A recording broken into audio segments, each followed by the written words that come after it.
Hey, can you guys hear me? This is Seth Zessiger, one of the other callers. I can hear you. All right. Okay, all right. What was that?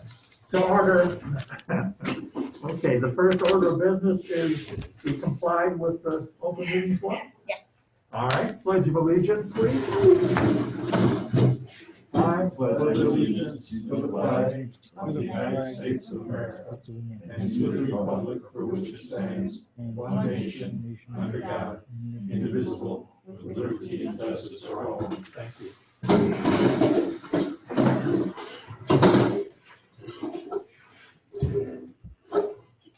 Okay, at this time, we'll hear any public comments for anything that's not on the agenda. Anybody got their hands raised? Nope, okay, thank you.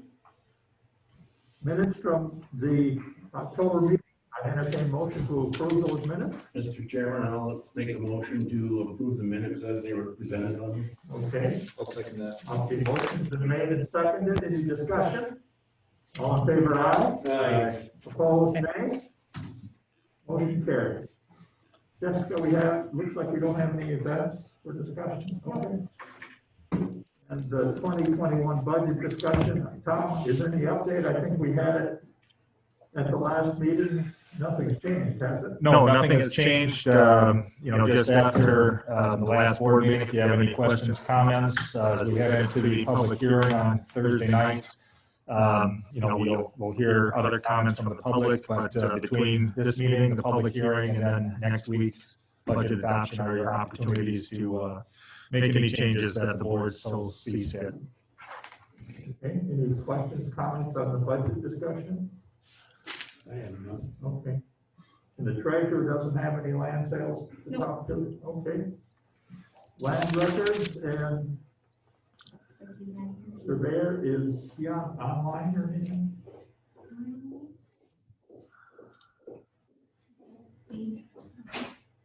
Okay, well, when he comes in, if he gets in, we'll just revert back to his report. Forestry. Yes. First off, we have 3 additional chapters for the 15-year plan. Chapter 400, 500, 600 were out for public comment last month, and we have not received any comments from the public on those. But we have chapter 300, which is forest management planning. Chapter 700 is road and access, and chapter 900, which is a new chapter with plans this year, which is recreation. So 700 and 900 are kind of tied together with our road and access and recreation, but that's what we have out today. I have chapter 800 on the list, but we didn't get that one wrapped up. That'll be the last chapter to finish up for next month, as well as all the associated tables and appendix that with all the backing information that are referenced in these other chapters. So. And you need approval to release these for public comment, is that correct? That's correct, yeah. Okay, I'll entertain a motion to that effect. I'll make that motion. Okay, is there a second? I'll second it. Okay, motion's been made and seconded to release chapters 300, 700, and 900 of the 15-year plan to the public. Any discussion? All in favor, aye? Aye. Opposed, nay? Aye. Motion carried. Okay, and I did get your comments, Bruce, and I'll get some answers to you shortly when we get rolling on some of that there. So Yeah, that's fine. yep, it's coming together. We're going to be a little bit behind on our schedule, but it's acceptable at this point. And nobody else has given any comments yet. Nope. Okay, well, I encourage all board members to read these. I mean, this is really how the forestry department works. You can learn a lot. Okay, you want to talk about the bids then? Yeah, we had our bid opening yesterday. With kind of some mixed results, some good and some bad. We offered 26 tracks and we sold 14. So we had 12 tracks that had no bids on them. It's kind of what we had expected was going to happen. The 12 that we had no bids were, 10 of them were hardwood sales, primarily mixed hardwood pulp, which was We're expecting not to have a lot of interest, and we had two swap strips that we have tried to sell before. So we put a lot of sales out that we normally don't do, just to see what was happening and give a lot of options for contractors. But on the bright side, the 14 that we sold, we had a total sold value of $1.225 million. So these were primarily Aspen sales. Yeah, and we kind of figured this was going to happen, so we threw a few extra Aspen sales on the bid for this one. And if you look at the weighted averages, and we really look at Aspen and mixed hardwood pulp are kind of our two main products. And Aspen was up 12% from this May, and hardwood was down 8%. So all in all, for the conditions that we have with the market and the uncertainty, to hit 1.2 million is pretty good. It's, we generally target, if we can get $1 million on a bid opening, that's where we're happy. So it's looking okay. But as far as the contractors go, all of the high bids are known contractors we've worked with in the past. No issues there. So be looking for a motion to approve the high bids. I'll make a motion. Anybody want to make that motion? I'll make that motion to approve the high bids. Is there a second? I'll second. Hey, can you guys hear me? Made and seconded to approve the high bids for the fall timber sale. Any discussion? All in favor, aye? Aye. Opposed, nay? Aye. Motion carried. Greg, the DNR said that the pulp was gonna be down, but it's not true, huh? Well, everything except Aspen. I mean, we're really living on the Aspen right now. So the other markets are pretty touchy right now, and that Verso mill is still unresolved, and we're not getting a lot of positive information on that. The last we heard with them is it doesn't seem like they're really entertaining any buyers for the mill. The last statement they put out, they were waiting for the market conditions to improve really to seriously entertain a sale to another buyer, which is, A long time. it could be a long time, and it's, Okay. so, I mean, we're lucky that with our land base, you know, we're about 40,000 acres of Aspen, so we're getting pretty heavy on that right now, just to get us through and get our contractors through this time. Okay. All right. Excuse me, can you hear me? Greg, on timber sales? Okay. You've got an item about the timber sale extension policy? Yeah, that, just wanted to discuss it a little bit today. I think I'm gonna come back with a proposal in December. We're getting a lot of requests for extensions without increase, given the market conditions, and the big questions that keep coming up is some of these sales that have a lot of hardwood pulp on it. Contractors just can't move it. And a lot of other counties are making a lot of considerations with extensions without increase. They're increasing some of their contract lengths. Just something to think about. I think we have to do something to try to help these guys out with this, because we've got extensions that'll be going out in December.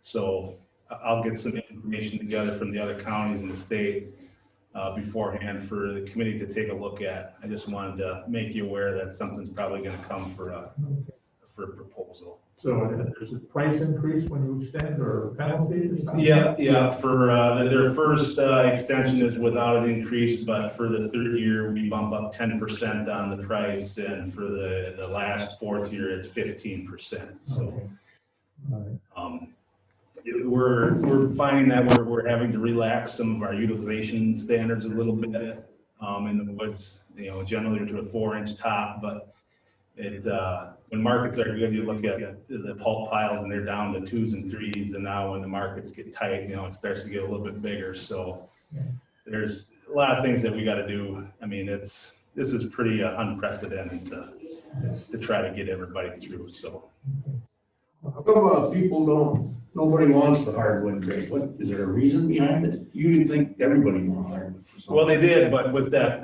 Verso mill in Rapids, that took a huge chunk of hardwood pulp for the state. And once they shuttered that really, So that put a damper on the hardwood. Yeah. Okay. yeah, and there's, Sappy takes a fair amount of hardwood pulp, but they're pretty well flush right now too. So, I mean, it's a huge product across the state, and to lose the big market like that is gonna be Yeah, tough. okay. All right, then we come on to the recreational trails report, motorized, you have a report? Just a short one, things have slowed down with the ATV, UTV trails quite a bit here with the cold weather. And, snowmobile trails haven't quite opened up yet, although we did have the snow for it in some places. Lakes aren't frozen over completely for it, so, which is a good thing, we don't need it quite yet. But, otherwise, things are going good. Great, any questions for Mr. Merle? Okay, thank you, and I don't see any representative for the non-motorized.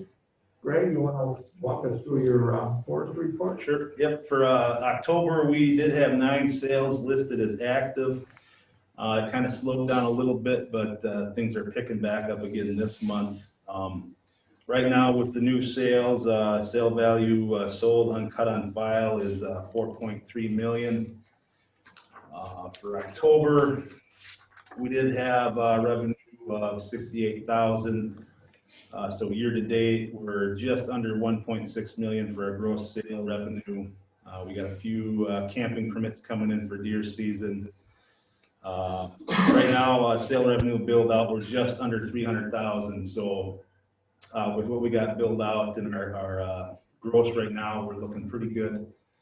We also got some bigger aspen sales starting up the next week or so here. So as far as overall budget, it's looking pretty good. I think we're gonna hit, so barring any other Hello. asteroids or God knows what in 2020, but sale inspections for our activity are on track. Track establishment, nothing turned into, we just finished up our tracks for the fall sale. Recon's on target for the year. And Good Neighbor Authority, we're continuing on the new contract there. So other than that, I really don't have too much to report. Any questions on the Trumco forestry report? No. Okay. All right, Greg, you're on with the DNR forestry report. I don't see a DNR forester here. Anything you want to comment on that? Excuse I me. guess I don't have too much. Just got on here what, I mean, they've been working on sale establishment the same as us. So we did have our partnership meeting this month. That's necessary, and that the meeting minutes, we put that together with our annual work plan, which will be coming out in December as well. There is a new chief state forester, and I see always attached a summary on the wood markets too. So. I have a couple of questions, if you don't mind. I don't know how to phrase them up. I think it's item 3, wildlife management. Is that right? Where are we at? Okay, agenda items, I guess, with page 24 of the board or the committee packet, but you probably don't have it that way. No, I don't. No. All right, this would be, I'm looking at the annual partnership meeting minutes. Agenda item 3, We don't have that at the meeting. okay, wildlife management. In D, I don't understand what that meant.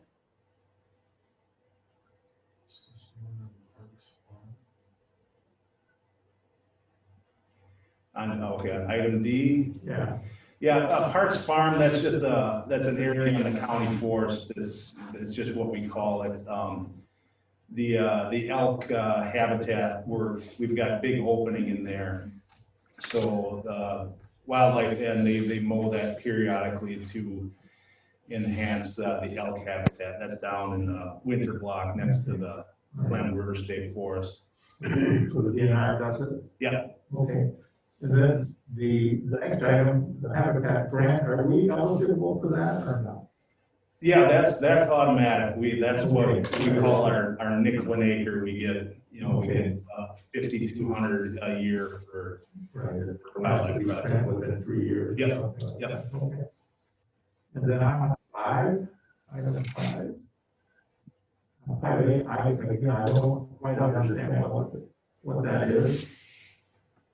Okay, I can, I do understand it, I just wanted to, you want to, I guess, educate some of our other committee members about the audit and the sustainable and things. sure, yeah. So the county forests, we're audited as a whole.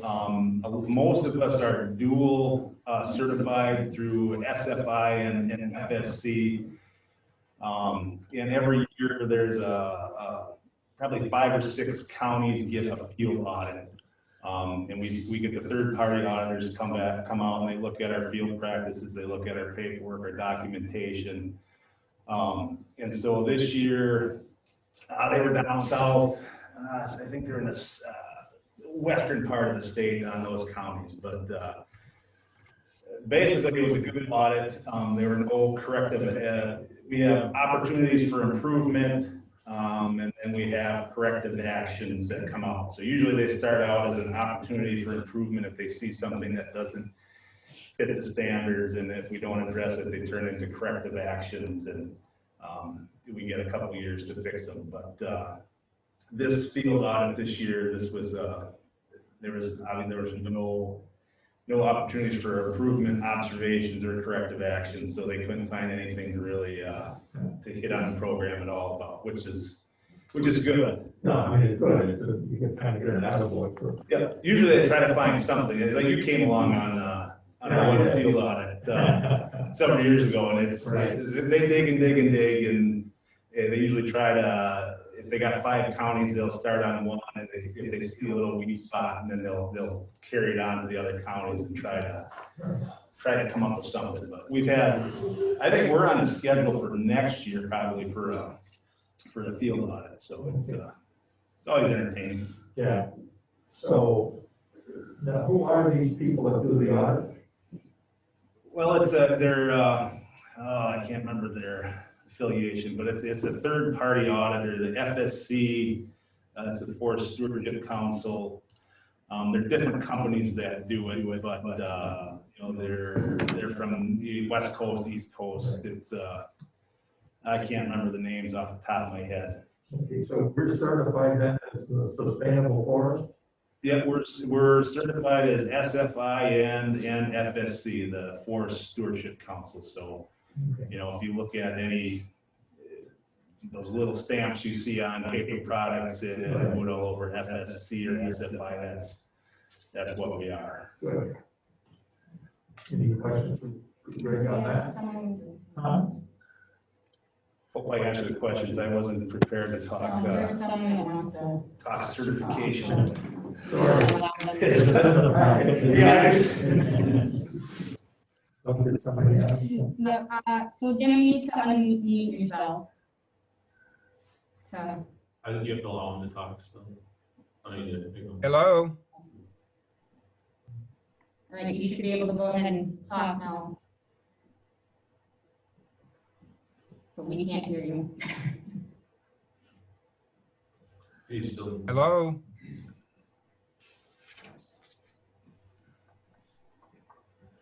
Jim, I do you have a can hear him. Can you question? hear me? Hello? All right. Hey, can you guys hear me? I have a question, Mr. Chairman. I don't know if this is the right spot. I just don't see it on here, and I know we don't have a DNR rep in here, but I don't know if Greg or maybe Jessica has some information on the current, the recent delisting of the gray wolf. I know I've been getting some questions about that, and if we have any updates on when there might be a hunting or trapping season on them in Wisconsin, and the procedure for that will be Hey, Mike. drawing for tags like they do for elk or bobcat, or will you just all go buy a license if anybody has any information on that? I don't have any information on it, but I know they're gonna have a season on it. I'm not sure how long to do it. Yeah, at this point, I know as much as usual about it. I just saw the press release that I was delisted, so I'm not sure what their process is, if it's they go back to the seas or not. And I don't think it can come out of my bond. Well, just the damage stuff repair. Yeah. Okay, I didn't know if there was any. No, I don't know. Okay. So Greg, if you come across any more information, it'd be great to send it out. Yep, I can do that.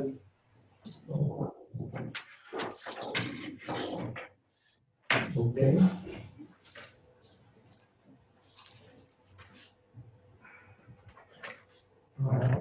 Any questions, any more questions on the DNR forestry report and market update and those things? No. Okay. I guess we can move on then. You're up. Yeah, for the wildlife damage program, the first attachment you have is for the, I do see Seth or Avis contact. There was one handout that failed to make it into the actual packet. This is kind of Avis's spreadsheet as to how he generated the crop price proposal figures that you have as your first attachment. Right, so who was the Seth. DNR? Seth is from Avis. Okay. I'm not sure if he's able to hear us at all or not. It looks like he might have his hand raised. No. Hello, Seth, are you there at all? this is Jim Osteen. We're having audio issues Hi, at Mike. the moment.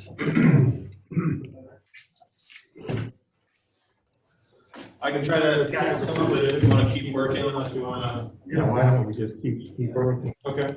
So, in essence, farmers have, will be making a claim for wildlife damage.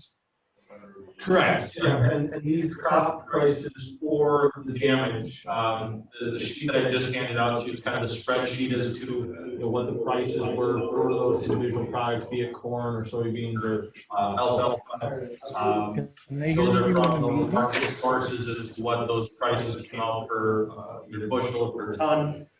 Then the actual agenda item we have for discussion is approving of those crop prices as prepared by Seth from USDA working for Avis. And then the reimbursement because of the farmers, but it's really in and out for us. It is, correct. Yep. Again, these are just the approval of those prices that Seth had come. Okay.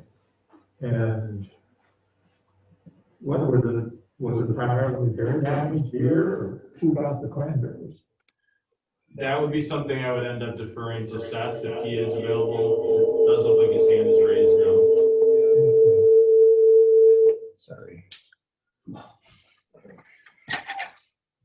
Hey, Jay, can you guys hear me now? Do we have the first rate representative? Yep. I can hear you. Can you hear me? Yeah, I can hear you. Unfortunately, I'm trying to work through some audio issues. Yeah, but they're not They hearing can us. hear us, but in the I'm having meeting. trouble with them coming, their audio. I don't know why. Hello? What, Jay, what's the timing on the wildlife damage? This would all need, yeah, unfortunately, this would all need approval here this month.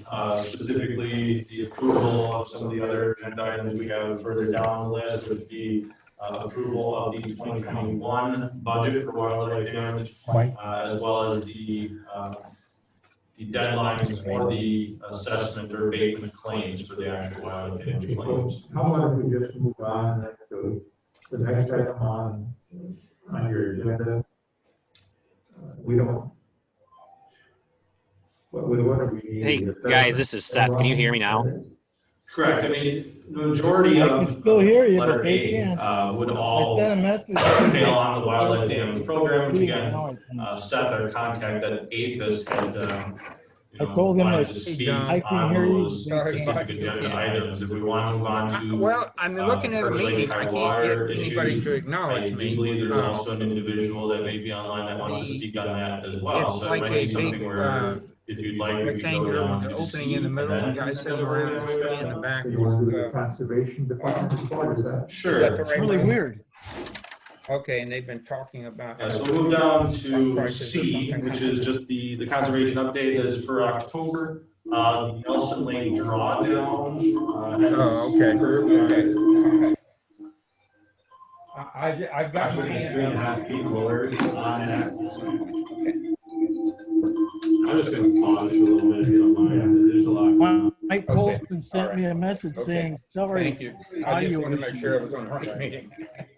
So, but All this right. is new, this, the conservation He's report is new. Correct. Yeah, last month, this committee kind of wanted a more tailored and focused conservation report. It was more of a zoning report, so I've kind of taken the time to prepare more of that update specifically to conservation. Okay. Are we good, Mike?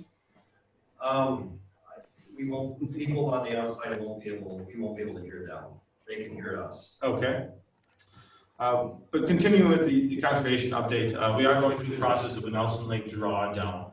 This was recommended and approached to us by the DNR fisheries biologist as it promotes and promote walleye spawning habitat.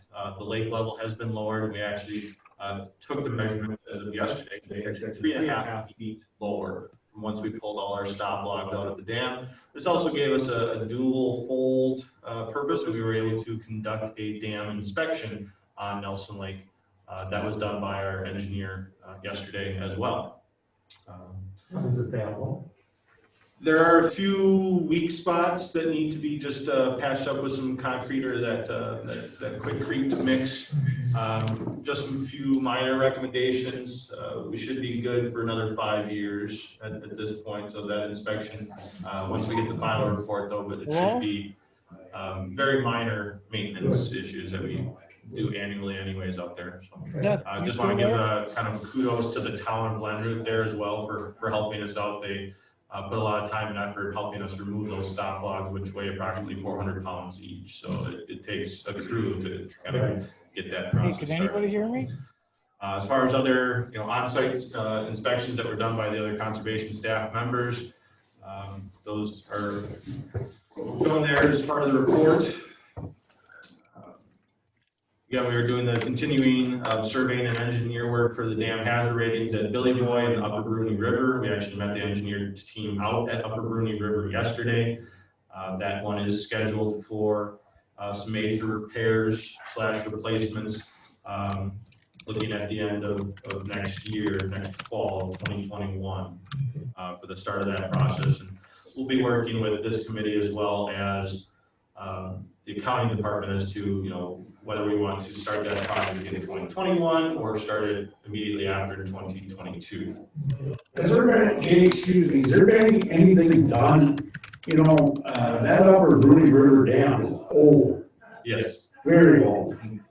I remember that dam when I was just a wee tot, and there's never been anything done to that since. What they're gonna do now or what?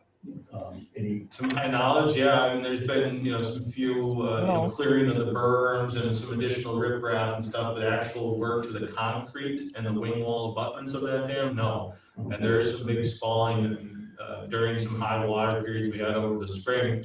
There was actually water geysering out of the side of the wing walls. So this is, somewhat of a urgent replacement corrections that are needed on this dam. I mean, I haven't seen it in a while, but I remember, years ago, I was fishing there. And it was pretty. Right, yeah. But no, the good thing we got that one on the updated to-do list. You guys hear me?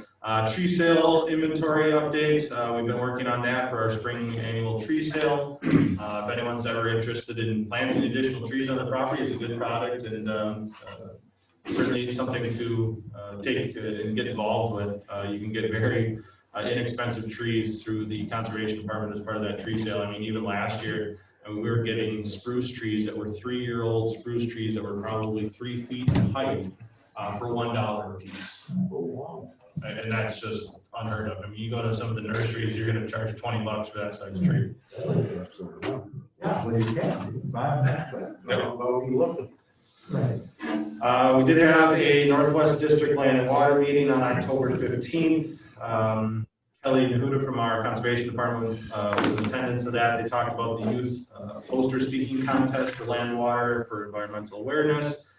We're also working on septic permit history errors within our database. We kind of switched over to a different database program. So what, you want to expand more on that, how the errors occur? So we're working in kind of two different database systems. We used to have what was known as a Carmody database program. It was a private database in which we paid this company Carmody to do kind of tracking and inventory for our sewer systems within the county.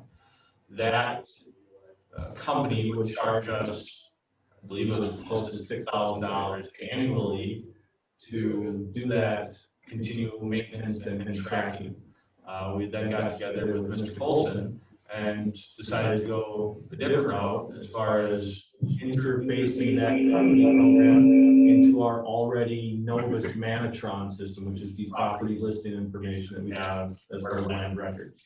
So now when you type in a parcel, be it through a fire number, site address, or parcel ID number, we actually took those sanitary permit records that were in Harmony and put them into the county's database. When you do that, though, Harmony has some duplicates where if the pumper went into Harmony and said, yes, I pumped out a system and it was at 11033W, that would make a record for that property. If the different pumper came in and said it was 11033 space W, it would make another copy to that record because it was a slightly different designation. So that's some of those duplications and those errors that have been occurring. Really, the only way you can do it is by manually finding those errors and making those corrections. So that has been quite a bit of Kelly Newton's time spent on kind of cleaning up that database. So we have a firing on all cylinders type of database for that. Okay. So, anything else on the conservation department report? Yeah, just a few other things there as far as the other staff members is working on the conservation side of things, the distribution of qualified and prioritized cost sharing projects. Those cost sharing projects are kind of grant funding we get through DACAPS to do shoreline restoration projects, erosion control measure projects. So, specific applicants in the county, if they have a eligible type of site criteria, there are cost sharing measures that the county can offer to help correct those either severe erosion issues that may be occurring, or if they wanted to plant additional shoreline vegetation, there is potential money available for them to do that through that grant. And that kind of just shows some of those other grant projects that have been out there and the process of those. So that's as far as the conservation update. I can certainly take any questions you have on that. If not, we can try to go back up to letter A and work through some of that. Jay, just like Mr. Paulson. Hey, I really like this update you got here. It's very informational, and I really like it. Yeah, I think you did a good job. Thank you. Yeah, I can continue to do that on a monthly basis. I know during some of the summer months it gets a little busy to try to track everything. So if you had specific things you want to see and things that you necessarily don't need to see to at least give some direction moving forward is what you want on a more of a comprehensive conservation update, that would be appreciated too. The numbers, the 40,000, I think those are dollars, aren't they? Which I was just looking at, you got numbers like 38, 380, those are dollars. correct, yeah. Okay. So, all right. Any questions or comments anymore on this? Thanks, Jay. I think it's a good piece of work. Hello. Thank you. Moving back up to, I guess, letter A then for the crop price proposals. Again, the handout sheet, unfortunately, I wasn't able to get onto an attachment then. That is for the other average prices that were shown from APHIS. And then that proposal is put then onto the attachment as for potential approval of those prices as set. And this committee then has the option of, choosing that proposal or lowering that amount. And I guess I'll ask Mike if we were able to get audio restored at this point. They can hear us, but there's some issue I can't overcome during a live meeting where we can hear them. Okay. Sorry, but I apologize. Hey, can you guys hear me now? So the question before us then is, do we accept the prices that APHIS is proposing for wildlife crop damage? Yeah, and actually, I was getting a call there in my pocket. I can get Seth on the phone. He just called me. If we want to try that. I would like to hear their input and how they come up with these ideas.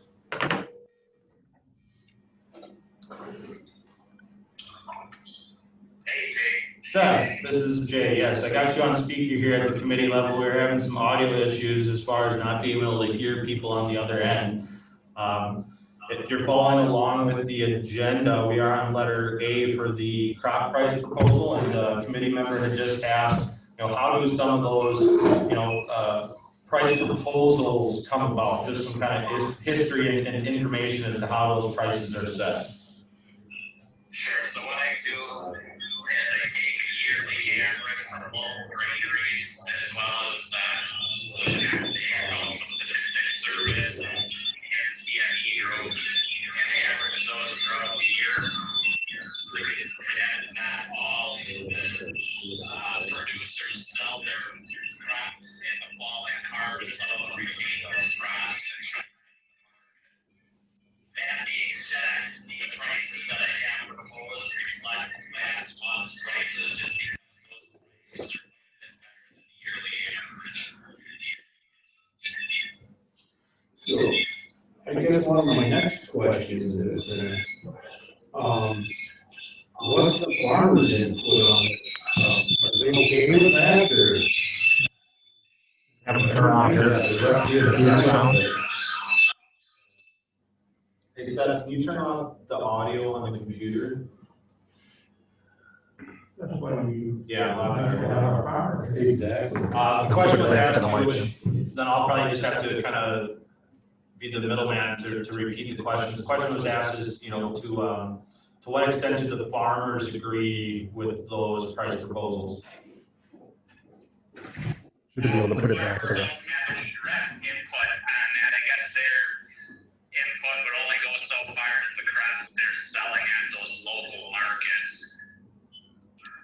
That's why it's up to the committee to settle upon prices. And like I said, I try to be as fair as possible by factoring in that yearly running average. And in this case, I went with last month's price just because they were significantly better. But no, the farmer does not have any direct say in what price the county ultimately decides to approve. Right, well, they could have a say if they came to this committee meeting. Right, yeah. Right. That's, If they showed up to the meetings and had a strong input one way or the other, that's something that the committee can definitely take into consideration. So when they claim crop damage, for whatever reason it is this what they're paid by, what we okay here? What you guys approve is what they will be paid by the state. Okay. And generally, the prices that are proposed are quite a bit better than anything that they'll get locally, just because I factor in Wisconsin state average, along with the Chicago Mercantile Exchange, which always runs significantly higher than local markets. So they're certainly not getting hurt at all by what's being proposed here. But the local markets that they've got to add freight to the prices. Thank you, that tells me a lot, appreciate that. So like I can say, none of this comes out of our county budget. So I mean, it doesn't matter. The county budget, this is all paid through the state. Okay. Because they do seem a little high, I mean, in my opinion, because the farmer is gonna make out really well with these numbers, because if he gets paid for the current average price, he's still gonna make a lot more money because he didn't spend money harvesting those crops. He didn't spend money on fuel and maintenance and transportation and storage and all that other stuff where, so, I mean, the farmer's gonna make out very well with these numbers, especially going with the current average of the fall prices and not the yearly average, so. Correct, and it is skewed in his favor. The only thing that might offset a little bit is that he has inputs putting those crops in and he does not get the harvest. He's got seed and fuel and fertilizer that are basically thrown out the window because it was given to the wildlife. So it balances out somewhat in the long run, but it's definitely skewed in his favor. Okay, I guess I'm still not seeing though, if none of this money is coming out of our budget, then why do we even get a say-so in how much they get paid? It seems like it should come from the state. If they're the ones paying the money, they should have a say-so in what the amount is.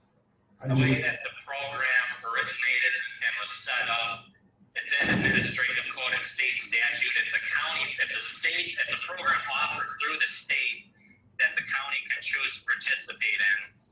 And the county is administrating the program by contracting it out through APHIS. And so anything that comes up through APHIS has to get run through the county since it's a county administered program.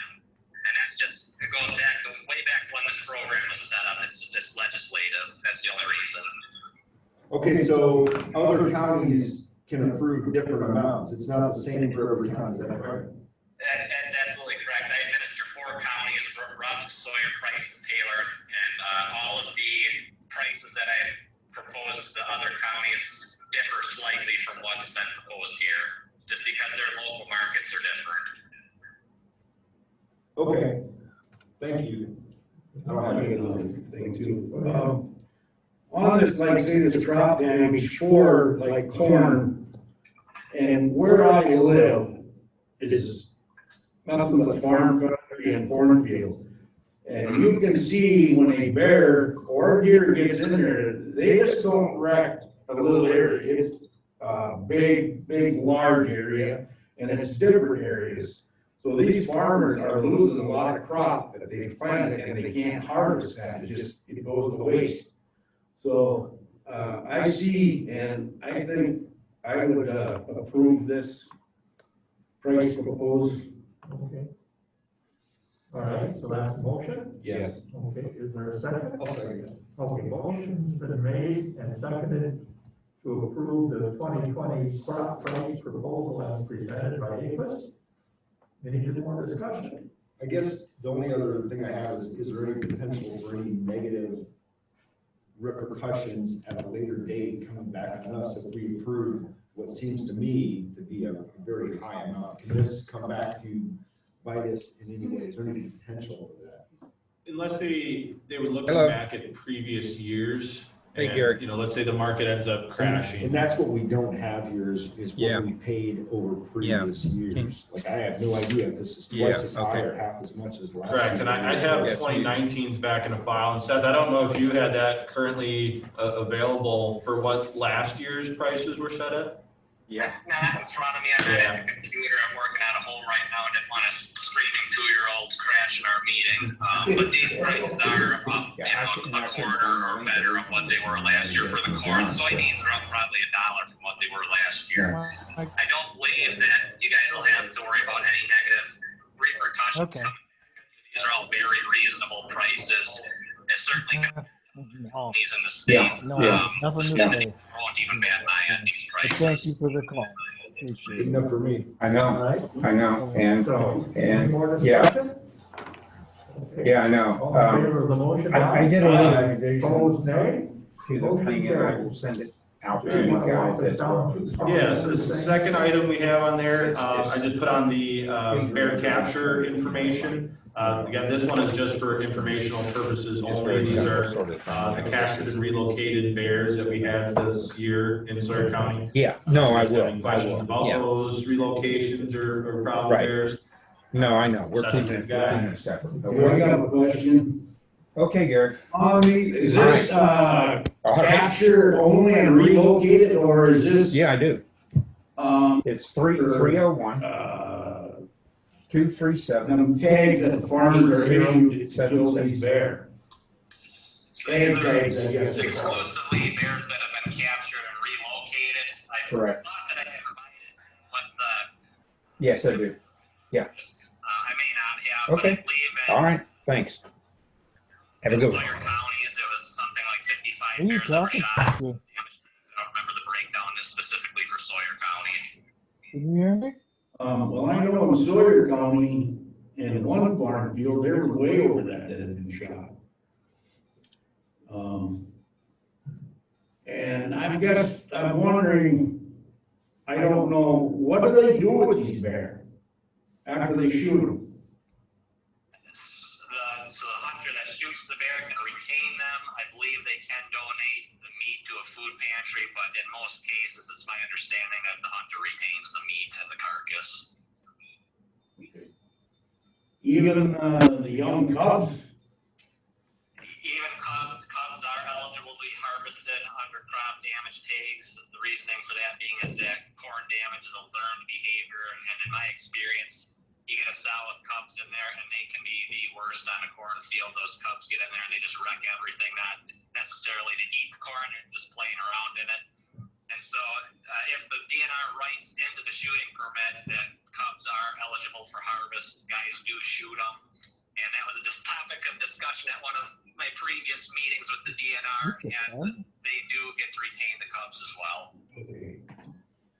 Because my worry part on with these sows with the cubs, and especially with the first year cubs, if they shoot the mother and do not harvest the young cubs, they will not survive. And I guess I'd rather see them get shot than starve to death. Absolutely. No, I appreciate that concern. In most cases, the hunters will kill the entire family group. I'm not saying that happens in every situation. You get some guys that'll shoot a sow and then are reluctant to shoot a cub. It's a flip of the coin at that time of year if the cub's going to survive or not. If it's a late-born cub, it's not likely it will. The guidance that the DNR has given us is that after July 15th, cubs have a decent likelihood of survival. Early-born cubs, I've seen some 90-pound cubs in the fall. They have a pretty good shot at it, but no, you're right. It's not. The cubs stay with the sow for 2 years for a reason. So taking that sow out there and leaving the cubs reduces their likelihood of survival, no question. Thank you. Where are they relocated to? Are they all different spots in public area, or where do we send them? We try to spread them out as much as we're able to large blocks of public property, get them away from any nearby corn. It's been becoming more difficult in recent years. There's been corn popping up in remote areas where there typically hasn't been any. Ashland County gets a lot. That's a good place for bears. They got to go a long way to find some cropland there. Some pretty good hound hunting pressure, chase them around, stir them up a little bit. Schwam again down in Taylor County gets some. Flambeau State Forest. We got to kind of eliminate the Blue Hills due to the Edgewood barn. That's always important up there. But yeah, large blocks of public property. Try to shoot for a minimum of 20 to 25 linear miles from the capture point. I'm sort of trying to, Sometimes there's road miles that can take quite a bit of driving to get that distance. But they can't. Any more questions about the bear capture? Yeah, next item there is for the damage abatement claims program for the assessment deadline. That's the attachment you have here in front of you. Based on assessed information, he would think that there'd be a 90% harvest date or harvest of the crop by November 15th. And that's what he is proposing for that deadline for the claims program, which does need approval from this committee.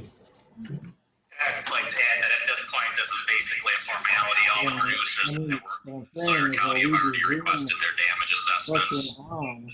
They will think I'm still in the lead. There's something wrong with the All in favor, aye? Motion carried.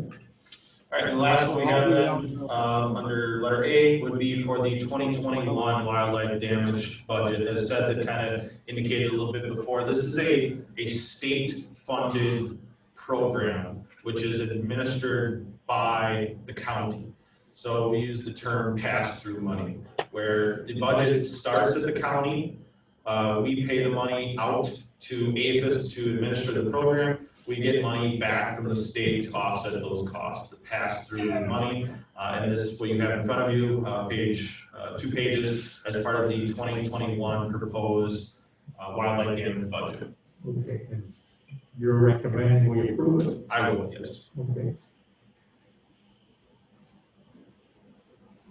And if there are any other questions, we can certainly take those. I have a question. So there's $0 for bear abatement, but so is there no cost associated with any of the trapping and stuff, or is that's not part of this currently?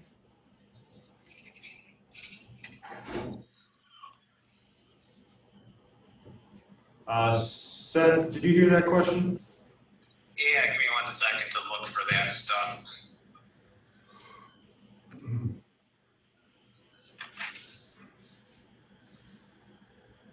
So I'm not 100% on this, but I believe that line item is a holdover from when the counties used to administer the program themselves without contracting APHIS to administer the entire damage program. In those situations, then the county would hire APHIS to trap and relocate bears exclusively.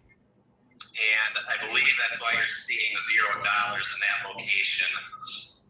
On page 1 of 2 there, I think that might have got rolled up into abatement materials, which includes temporary fencing, repellents, bear abatement, and other. Okay.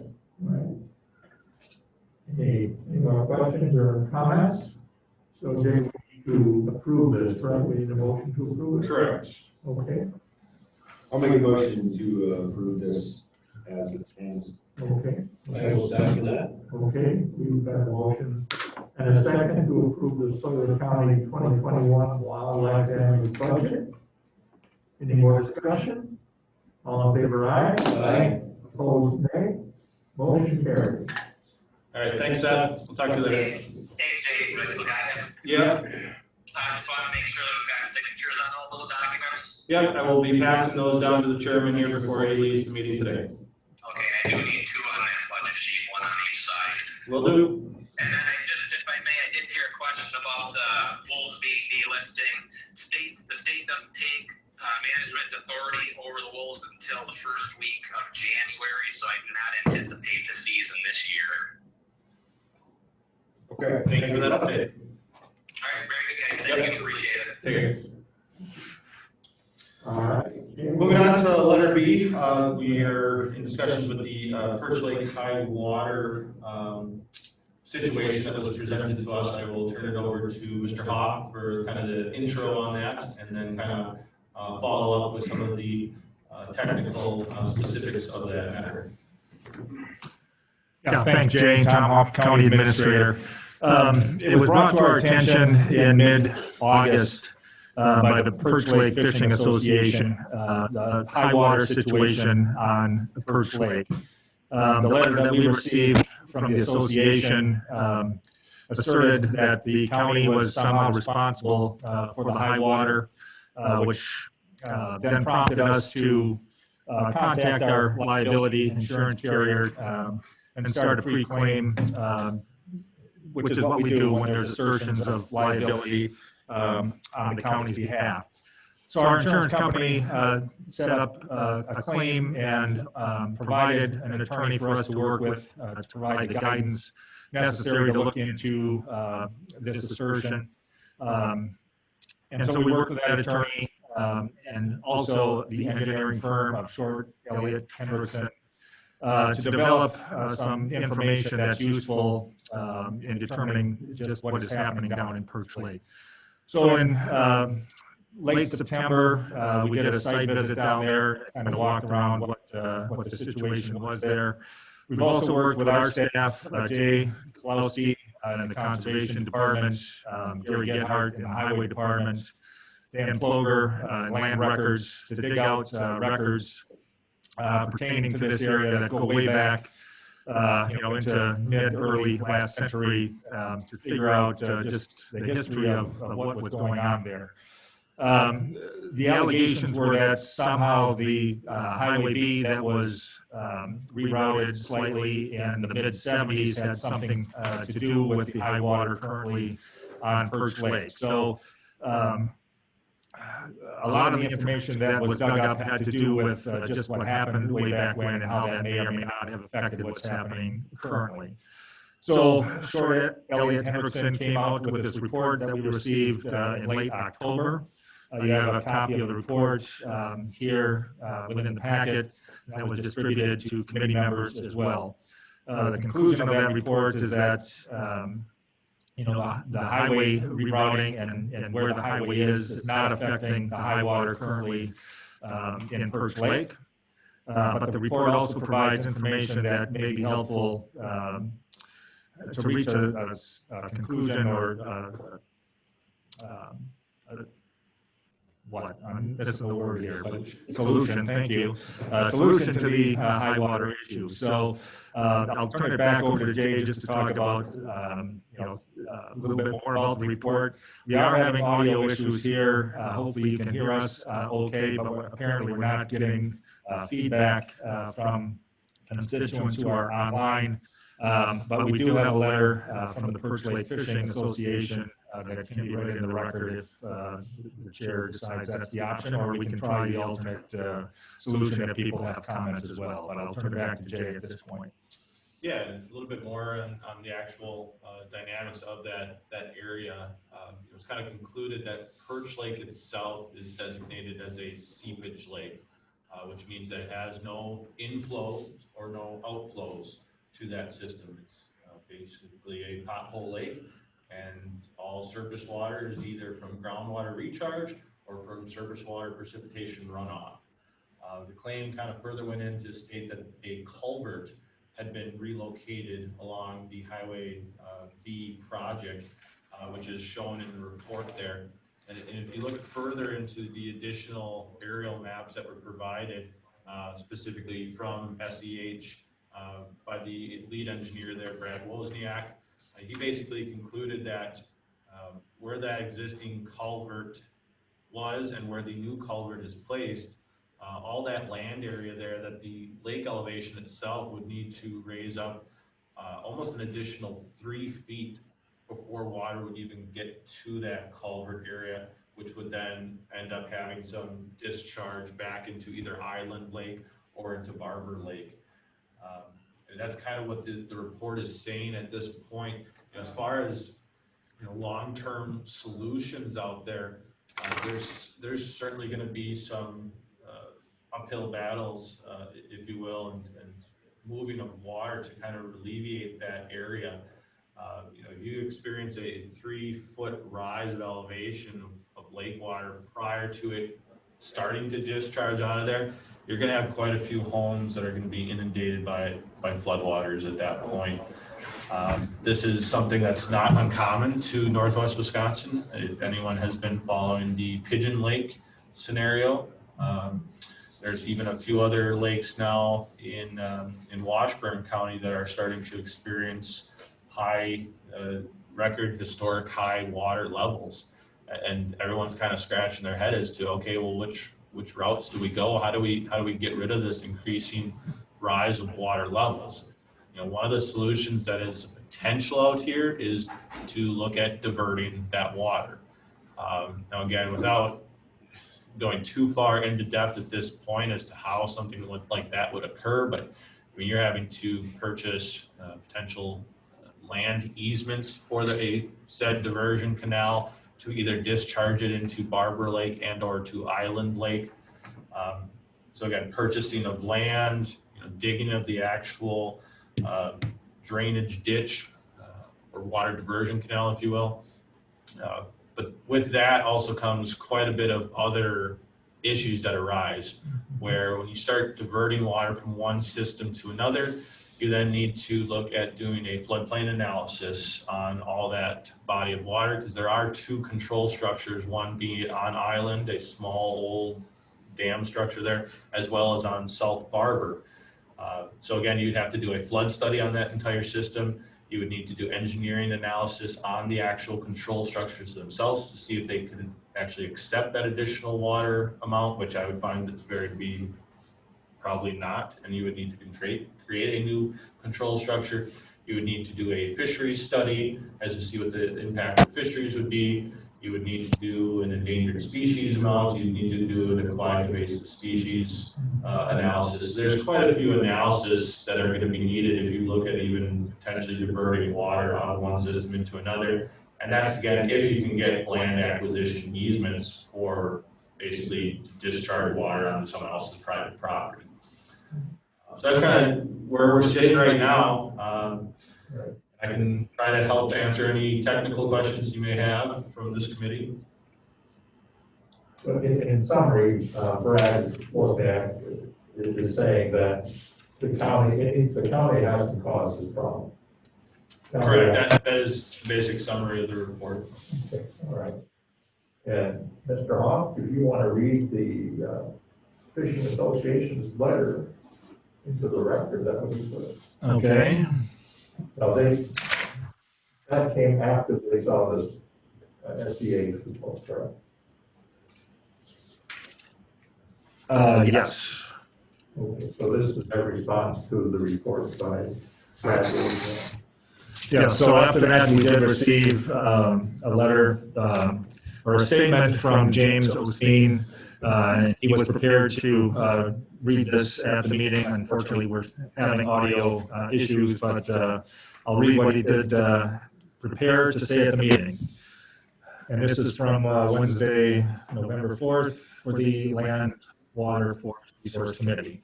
I am James Osteen, and I am representing the Perch Lake Fishing Association, PLFA. I thank you for this opportunity to speak with you this morning. The PLFA is an association of property owners on Perch Lake and Friends of Perch Lake. We have requested the Sawyer County Board of Supervisors' assistance in correcting the current record high lake water level that is threatening the property and well-being of the residents of Perch Lake and will eventually threaten Barber Lake with uncontrolled flows of water. Perch Lake is a 126-acre seepage lake with about 70 properties. Currently, the lake has no outlet and has a lake level about 3 to 4 feet vertically above the normal high lake level as identified to me by the county zoning office in the fall of 2012. Lake level has risen about 1 foot per year in recent years. The terrain contours and LiDAR images of the land between Perch and Barber Lakes indicate that at times of extreme high lake levels, water has flowed from Perch Lake to Barber Lake. The Perch Lake Fishing Association is pleased that the county conducted an engineering and hydrologic data study of Perch Lake's high water. We found the study helpful in illustrating the terrain and consequences of Perch Lake's rising water. As shown in the report, a rise of another 3 feet in lake water level will flood many more properties around the lake. Water will also overflow the southwest corner of the lake and flow under County Road B and down the hillside into Barber Lake. Without a permanent outlet, water will also likely flow across B and down Malm Road.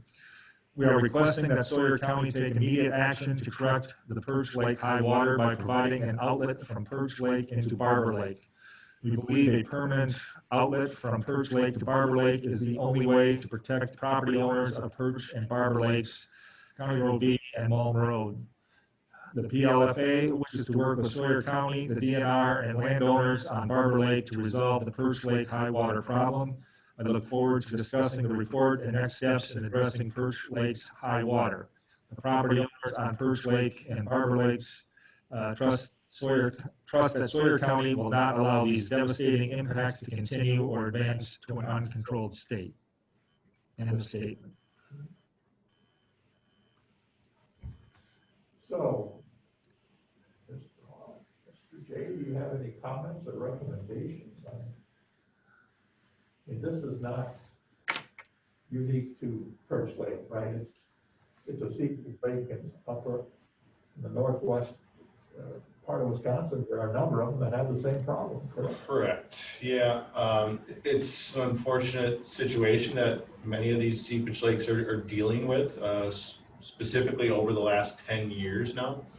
I did contact the DNR dam safety engineer and kind of just pick his brain about some of these situations. And he basically said, yeah, I wish there was a position at the DNR that would just handle seepage lakes, because they are becoming kind of a problematic situation, specifically in Northwest Wisconsin.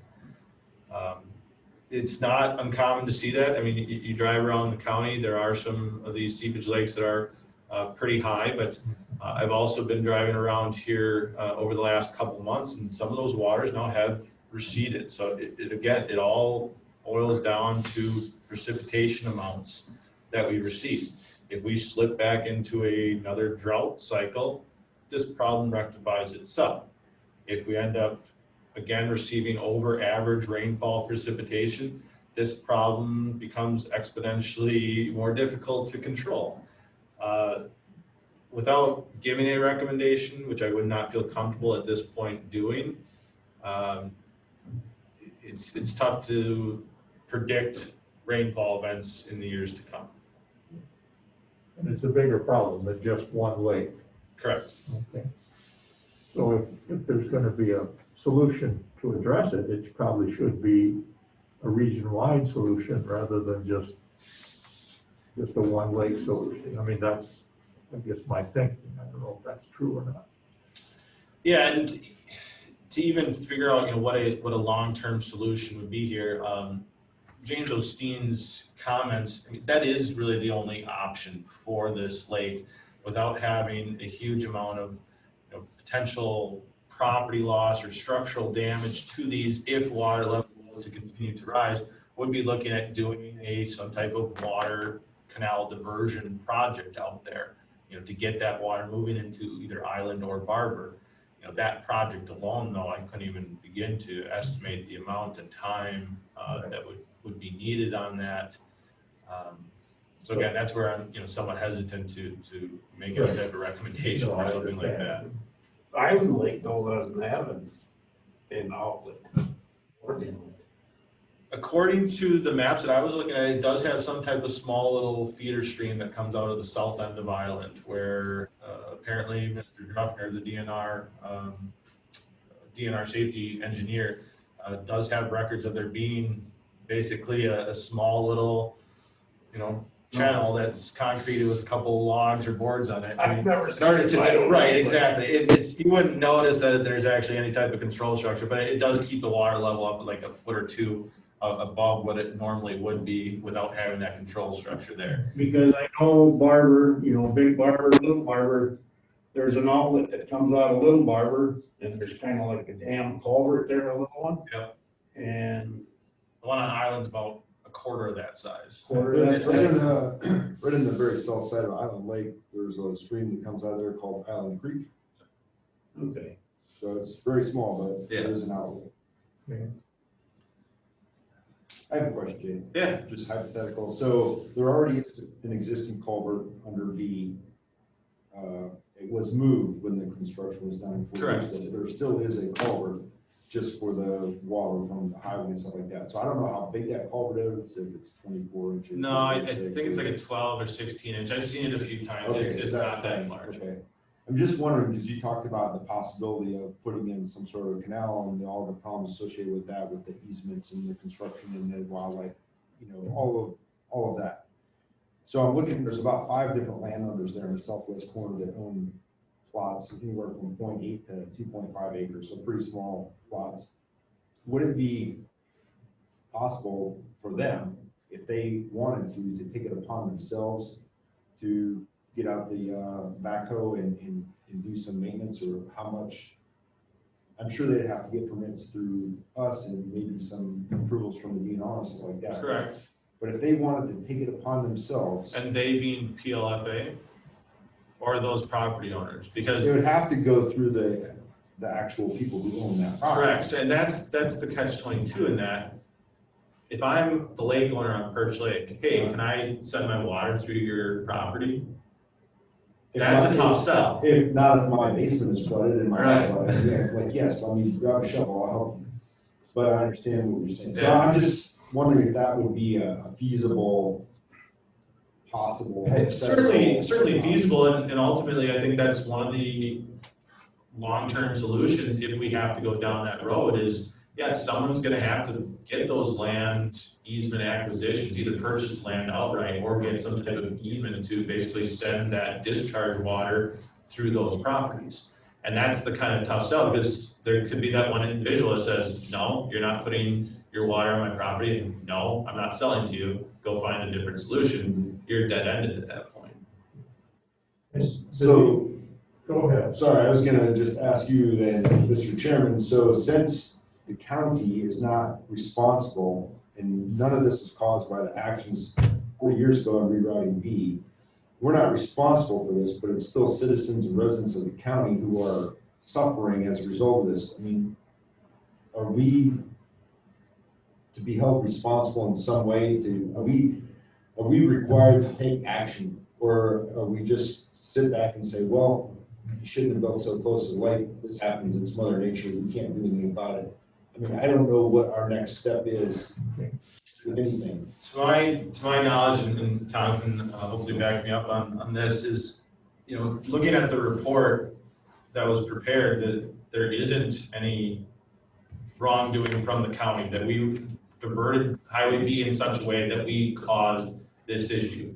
If that report said differently, then we're in a different conversation. But being that it's a seepage lake, which doesn't have associated floodplain regulations, which has implications with zoning, at that point, the local municipality, being the county at that point, really doesn't have any type of responsibility to do this, but we're being asked as private property owners to help them find a solution.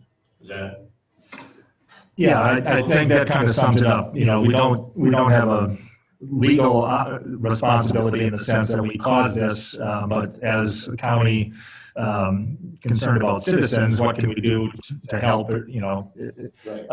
This group is also working with the DNR. They've had a lot of discussions with DNR staff about possible solutions.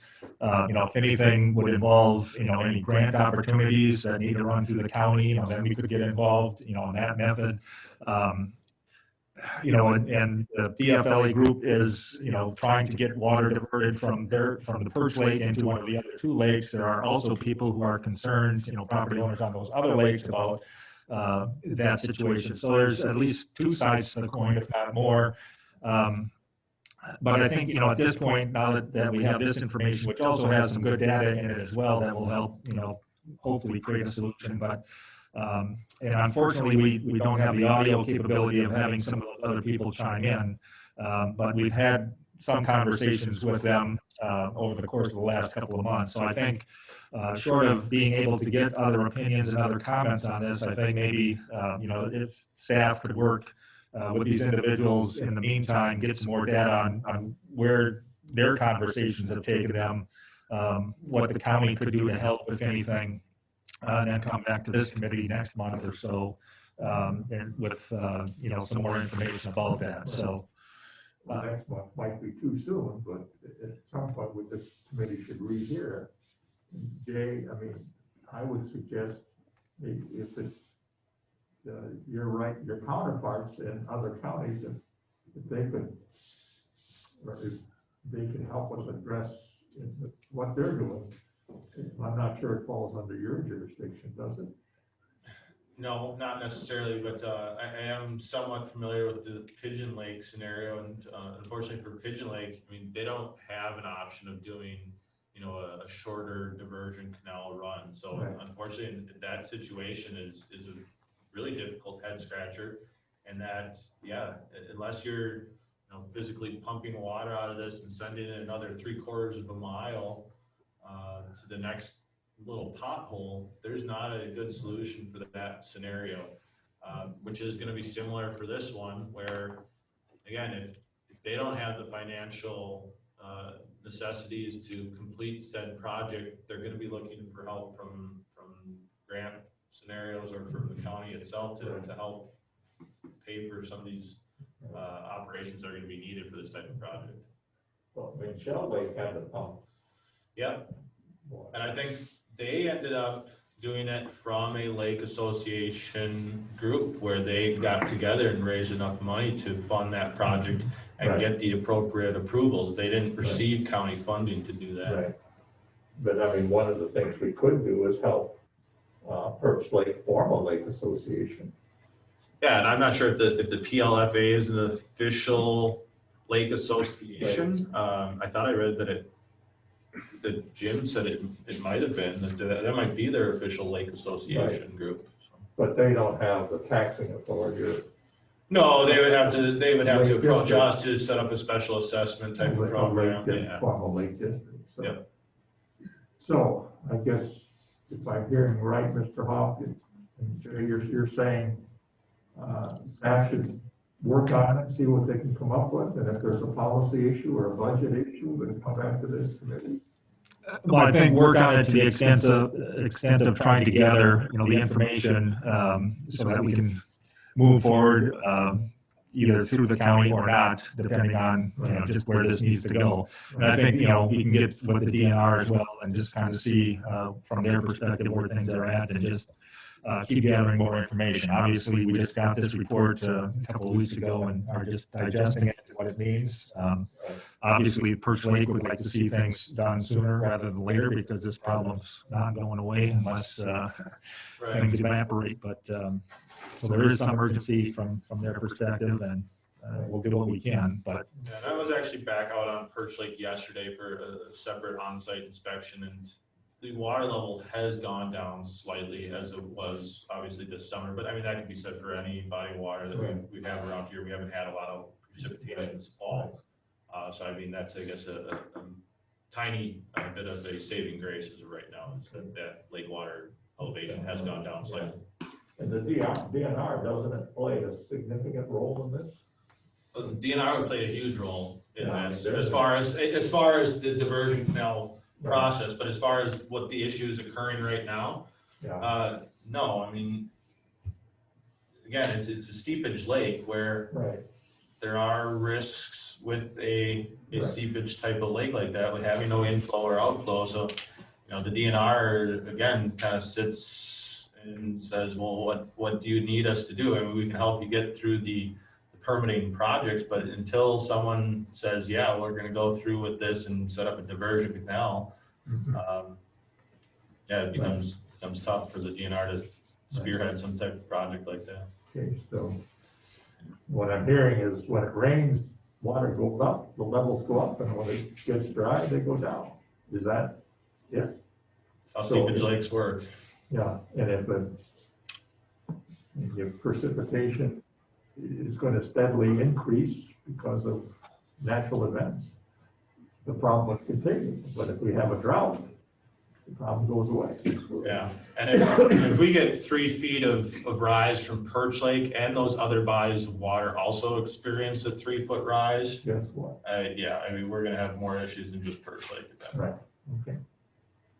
I know earlier, just for information, I've already got phone calls from like people that they want to divert it into their lake. Right. Yeah. Nothing has been decided yet. It's still in the making. That's all I tell. I've seen emails too. So I guess where it is then it's in. Yeah, we'll get additional information together. Because of the technical difficulties, we still may want to hear from the PLFA as to what their inputs would be, but I myself will take it upon myself here to track down some more additional DNR information as to the actual series of events if we decide to go this route ever in the future. Land acquisition is kind of the first step, and that would be either through the PLFA forming an association and purchasing easements, or they're going to ask the county for help to purchase land or to purchase those easements. That's a policy issue. Well, that's the policy issue, correct, but then it's the permitting aspects of actually doing the diversion. So you're talking about the dam failure analysis, operating control structures, the floodplain analysis, the aquatic invasive species, the fisheries study.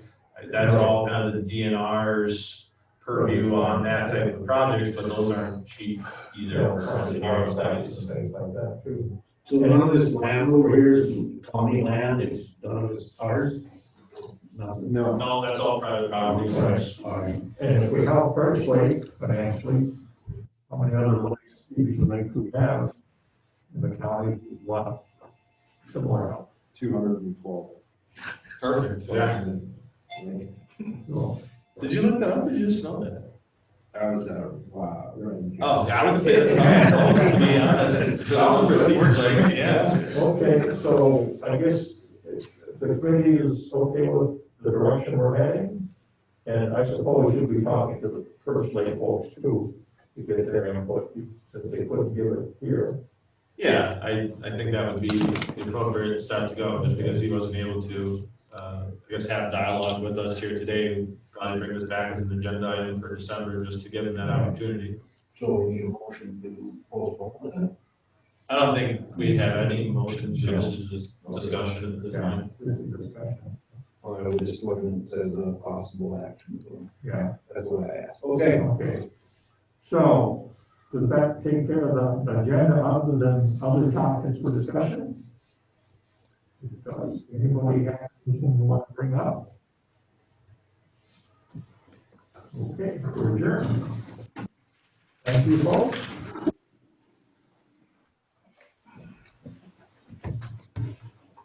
Okay.